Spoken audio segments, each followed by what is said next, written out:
Para sahabat sekalian yang saya cintai, kali ini saya akan membahas salah satu novel yang cukup terkenal tetapi amat sangat jarang diketahui oleh orang banyak.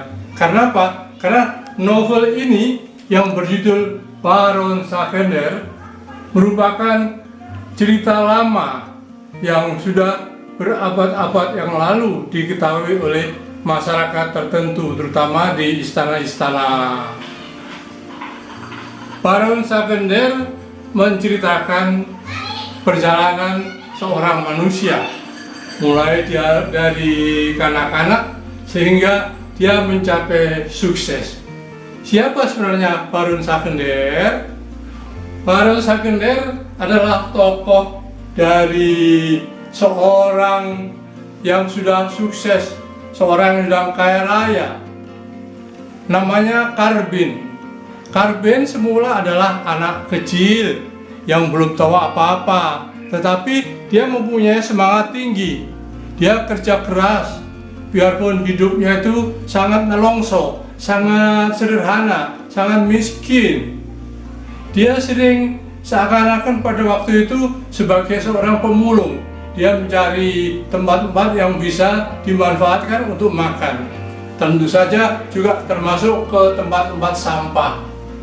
Walaupun demikian, dia tidak gentar. Dia berhati sangat baja, berhati sangat kuat. Keadaan demikian ini diketahui oleh seorang nelayan. Dia mempunyai perahu.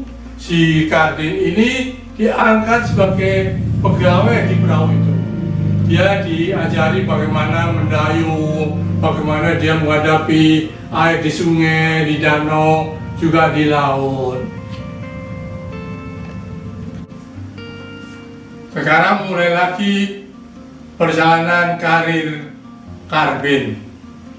Dia setelah tahu bagaimana hidup di perahu, suatu hari dia diajak oleh seorang pemilik kapal. Mau kamu jadi anggotaku? Oh tentu saja Pak, saya ingin sekali. Baik kalau gitu, mulai bekerjalah di kapalku. Si anak kecil ini mulailah bekerja keras di kapal itu. Dia mengepel lantai kapal, dia tahu bagaimana keadaan di dapur, dia tahu bagaimana melihat menara-menara atau tiang-tiang besar di kapal. Dia terus mulai belajar bagaimana memanjat tiang-tiang kapal yang sangat besar dan tinggi itu. Itu bukan pekerjaan gampang. Dia naik, dia memanjat tiang yang tinggi, padahal di sekitarnya adalah ombak, gelombang yang besar, angin bertiup keras. Dia harus berani memegang layar-layar yang berkibar-kibar. Sebelum itu dia juga belajar bagaimana memasang layar. Begitulah akhirnya si anak kecil ini yang sudah remaja dan menjadi dewasa sudah berpengalaman sekali berada di kapal milik nakoda itu. Dia berkeliling bukan saja di pulau-pulau sekitar, tapi juga ke negeri-negeri lain, ke benua-benua lain. Atas dasar pengalamannya itu, dan dia juga menghemat, ya begitulah kehendak yang maha kuasa. Dia bisa memiliki kapal sendiri. Dia menjadi nakoda di situ. Dia menjadi kapiten di kapal itu, mempunyai anak buah, berkeliling-keliling, dan dia menjadi orang kaya. Para sahabat, nakoda alias pemilik kapal itu karena sudah kaya raya, dia tinggal di negeri Spanyol. Oh, begitu jauhnya negeri Spanyol. Karena kaya raya, dia bisa membangun istana untuk dirinya sendiri. Dia mempunyai taman-taman yang indah. Dia mempunyai harta yang tidak terlukiskan. Betapa dan berapa banyaknya harta yang dia miliki. Nah, karena itu dia berpikir kemudian, loh kalau begitu untuk apa aku punya harta dengan banyak kalau aku sendirian saja? Maka berniatlah dia mencari seorang istri.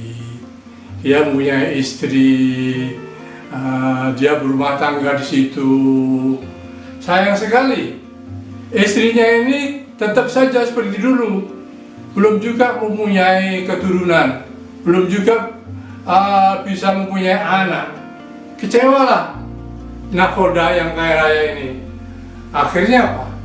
Akhirnya dia mencari istri lagi. Jadi istrinya menjadi dua. Seperti istri yang pertama, istri kedua ini juga sama saja seperti yang duluan. Dia tetap tidak bisa menurunkan keturunan. Nakhoda juga berpikir lagi, kenapa aku sendirian saja ya? Dia cari lagi lah istri yang ketiga. Dicari lagi istri yang keempat, kelima, keenam, ketujuh, ke-8, ke-9, ke-10, ke-11, dan ke-12. Bagaimana? Tetap juga seperti yang pertama, tetap saja seperti istri yang kedua, ketiga, dan seterusnya. Tetap saja tidak menghasilkan keturunan.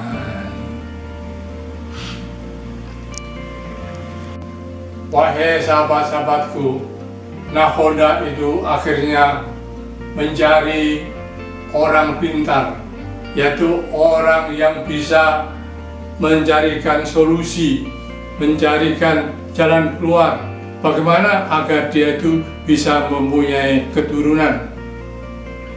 Dia akan berusaha agar dari apa yang telah dia miliki itu bisa menghasilkan sesuatu. Orang pintar itu memberi nakhoda itu mangga. Mangga ini hendaknya disantap, dimakan oleh istri-istrinya itu. Sayang sekali, salah seorang dari istrinya itu, yaitu istri ke-12, berbuat kesalahan. Entah kesalahan apa tidak diketahui. Akhirnya dia tidak mendapatkan mangga. Nah, mereka yang mendapatkan mangga itu mempunyai anak, mereka hamil.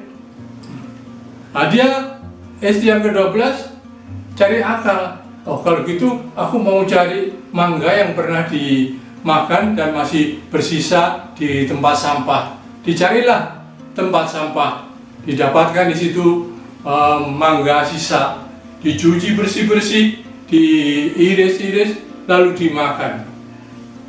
Setelah itu rupanya berhasil, dia bisa mengandung, dia bisa melahirkan 2 orang anak. Itulah yang pertama, namanya Baron Sakender dan saudara kembarnya Baron Sukmul. Ada lagi yang perlu dikemukakan di sini. Jadi nakhoda tersebut mempunyai 2 orang pembantu. Dia juga ikut makan sisa-sisa mangga itu. Akhirnya mereka juga mengandung, mempunyai 2 anak juga. Namanya hampir sama dengan Sakender. Dialah yang nantinya akan membantu Baron Sakender dan Baron Sukmul. Lanjutan dari 11 orang istri nakhoda yang kaya itu, mereka juga melahirkan masing-masing seorang bayi. Jadi dengan para istri yang 11 itu melahirkan 11 orang putra. Nama-namanya Baron Sapirman, Baron Kasterdeng, Baron Aldias, Baron Sanemut, Baron Diansa, Baron Makresmi, Baron Surek, Baron Artete, Baron Kasamtral, Baron Kasra, dan Baron Semit. Siapa sebenarnya mereka itu? Mereka itu salah seorang ternyata dikenal sebagai Baron Tan Imut. Tidak lain, dia adalah van Inhofe. Jadi salah seorang gubernur jenderal yang ada di Jawa waktu itu, yang bertugas setelah Jan Pieterszoon. Kemudian dayang-dayang dua orang itu melahirkan juga anak pertama namanya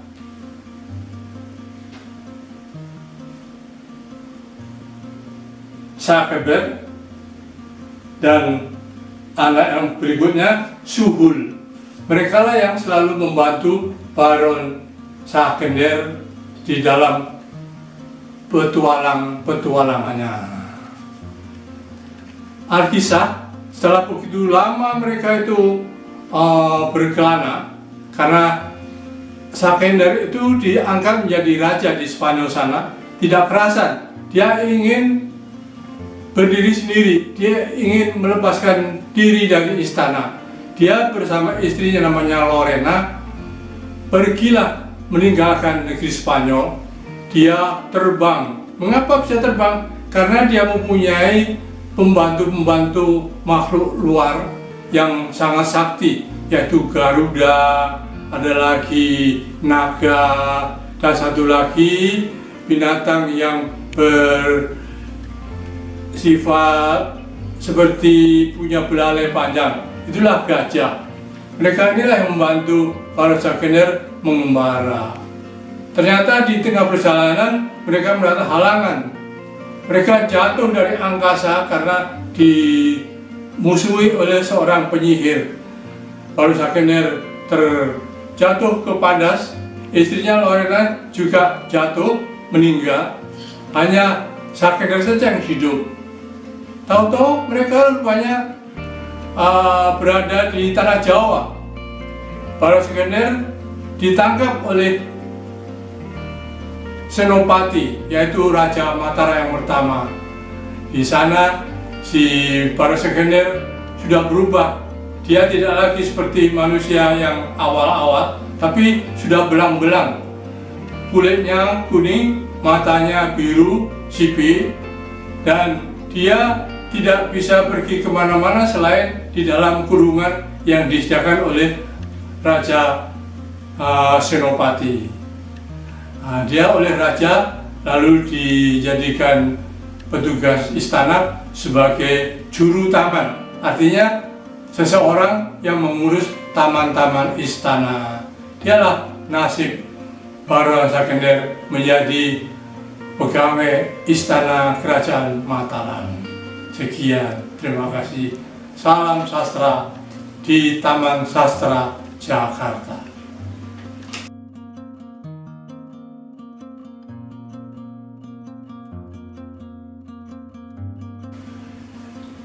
Novel Baron Schaeckender ini diterbitkan oleh penerbit Mitra Gama Widya.